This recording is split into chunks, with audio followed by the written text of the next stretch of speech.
কিছু মানুষ আছে আমরা সব সময় ভাবি হেতির চামড়া কালো হয়েছে তাতে কি হয়েছে, হেতির ভিত্তে সুন্দর, হেতির ব্যবহার বালা, হেতি এত সুন্দর ফেরেস্তার মতো আচরণ করে। মাগ্গোমা হেতি না কত তালিম করছে। ওমা হরে জানতাম হারলাম হেতির উফরেও কালা ভিত্তেও কালা। কেমনে? হেতি উঠনামি করি বেড়ায়, এই বাড়ির কথা ওই বাড়িতে নিয়ে লাগায়, আর তার বিনা টাকায় আমি বান্দি রাখছি। ভালোই সার্ভিস দিতাছে। অনেক সুন্দর একটা ভিডিও। দেখবেন কিভাবে আপনার ভাই আমার পেজের কমেন্ট পড়ে, বুঝছেন? সবাই চুপ করে থাকেন। অনেক সুন্দর একটা ভিডিও আপু, আশা করে পাশে থাকবেন। নতুন পুরাতন সবার পাশে আছি এবং থাকবো। যারা যারা ফলো দিয়ে আমার পরিবারে যুক্ত হয়ে সাথে সাথে ব্যাক পাবেও ইনশাআল্লাহ। সবাইকে নিয়ে এগিয়ে যেতে চাই, আশা করি সাপোর্ট করে পাশে থাকবেন সবাই। ধন্যবাদ। কবি, আপনি কবি হয়েছেন কবে? কবি তারপরে আরেকজন লেখছে তারপর কি খুব লিখছে? সুন্দর লাগছে। ও মাই গড, কি কয়? খুব খুব সুন্দর কথা রে, খুব সুন্দর কথা রে। আমার আবার কথা কে সুন্দর। আপনি? কে আপনি? অসাধারণ সুন্দর হয়েছে ভিডিও।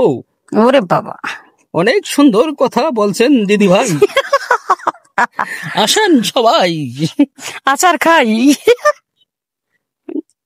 সে আমার জন্য তার একটি অভ্যাসও বদলাতে পারেনি, কিন্তু আমি তার জন্য আমার জীবনটাই বদলে ফেললাম। পুরুষ মানুষ টাকার মেশিন, ঘাম ঝরাবে রোজ। যতই কষ্টে থাকুক পুরুষ, কেউ নেবে না খোঁজ। মোমবাতির মতো জ্বলে অন্যের জীবনে আলো দেবে, আর নিজে হয়ে যাবে শেষ। যদি কেউ জিজ্ঞেস করে বলবে আছি বেশ। এটাই হলো আমাদের ঘরের পুরুষ। পৃথিবীর সবচেয়ে কঠিন কাজ হলো মানুষকে খুশি করা। মানুষকে খুশি করতে চাচ্ছেন, কখনো পারবেন না। একটু স্বার্থে আঘাত লাগুক, ভুলে যাবে আপনি তার জন্য কি করেছিলেন। এটাই বাস। চিনি দিয়ে ঢেকে রাখলে বিষও মিষ্টি লাগে। খেয়াল রাখবেন কারা বেশি মিষ্টি কথা বলে। পড়ে গেলে উঠে দাঁড়াতে শিখো, কারণ তুমি টাকা নাও, মানুষ তোমাকে এসে তুলে নিবে। দেহ দিয়ে কখনো পুরুষ মানুষকে আটকে রাখা যায় না।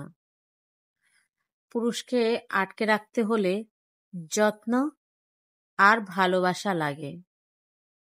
যেই নারী পুরুষকে দেহ দিয়ে আটকে রাখতে চাইছে, সেই নারী ভয়ঙ্কর ভাবে ঠইকা গেছে। এটাই বাস্তব। ভাই, বাড়ি করবা, আগে জমিটা আগে নিজের নামে লেখা নাও, নইলে বাড়িতে একটা ইটও বসাইও না। কারণ বাপ মা ভালো মতোই জানে কোন ছেলের ঘাড়ে পাড়া দিয়ে বাকি সব ছেলেদের চাঙ্গে তোলা যায়। বোঝো নাই? সবকিছু যে তোমার জীবনের সাথে ঘটবে তারপর তুমি শিক্ষা নেবে, এমন কোনো কথা নাই। আশেপাশে মানুষ দেখলেও অনেক কিছু শিক্ষা হয়। কিছু মানুষ এত সুন্দর লজিক দিয়ে কথা বলে না, যদি আমি বিশ্বাস না করি মনে হয় আমারই পাপ হবে। কিন্তু আমি জানি সে মিথ্যে বলতেছে। হ্যাঁ, আমি তোমাকে বেহায়ার মতো ভালোবেসেছিলাম। বেহায়া বলেই তোমার পিছিয়ে আমি ছুটেছিলাম। নির্লজ্জ বলেই সবাই আমাকে ধিক্কার করেছিল, কিন্তু আমি তারপরও তোমার হাত ছেড়ে দেই নাই। অবশেষে তুমিও আমাকে বেহায়া বলে ছেড়ে চলে গেলে। একটা সত্য কথা বলবা, এই বেহায়াকে ছেড়ে দিয়ে তুমি এখন কতটা সুখে আছো?